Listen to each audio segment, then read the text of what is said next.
গল্পকথক কলকাতার এক পুরনো মার্কেটে গিয়েছে একটা বুককেসের সন্ধানে। মন মতো না পেয়ে ফিরে আসার সময় একটা দোকান তাকে আকৃষ্ট করলো। গল্পকথক সেখানে অনেকগুলো পুরনো রেকর্ড, গ্রামোফোনে বাজানো যায় এমন ক্যাসেট দেখতে পেয়ে সেগুলো নেড়েচেড়ে দেখতে লাগলো।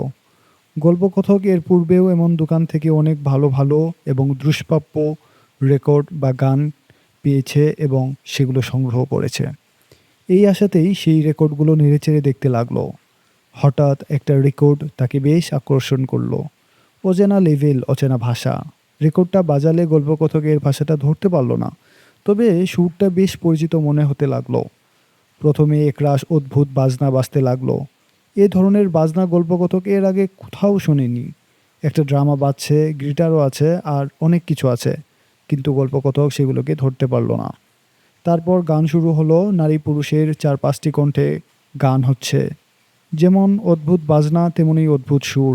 গানটা শুনে রক্তে এক ধরনের দোলা লাগে, বিদ্রোহের ভাব জাগে। গল্পকথক সেই রেকর্ডটাকে ১২ আনা পয়সায় কিনে নিয়ে আসলো।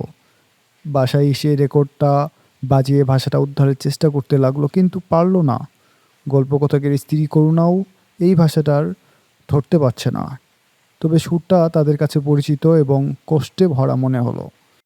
গানটা ধরতে না পারার কারণে তাদের দুজনেরই বেশ বিরক্ত বোধ হতে লাগলো।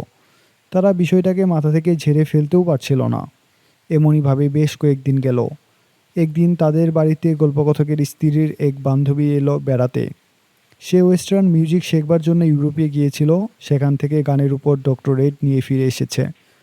তাকে দেখে করুণা ভাবলো সে হয়তো গানটাকে ধরতে পারবে, কিন্তু না, সেও গানটাকে উদ্ধার করতে পারল না। শেষ পর্যন্ত এর সমাধান হলো এক ভূপর্যটক দিয়ে। সে রেকর্ডটা শুনে চমকে উঠল, বলল, এই রেকর্ড তো কলকাতায় পাওয়া যাওয়ার কথা নয়। এই রেকর্ডটি গোপনে তৈরি হয়েছিল, গোপনে বিক্রি আর বিলি হয়েছিল সামান্য সংখ্যায়। ইউরোপের একটি ছোট দেশের নাম করল ভদ্রলোক।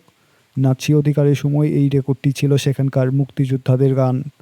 হিটলারের গোয়েন্দারা দাবি করেছিল এর প্রতিটি কপি, এর অরিজিনাল তারা ধ্বংস করেছে এবং এর প্রত্যেকটি শিল্পীকে তারা হত্যা করেছে।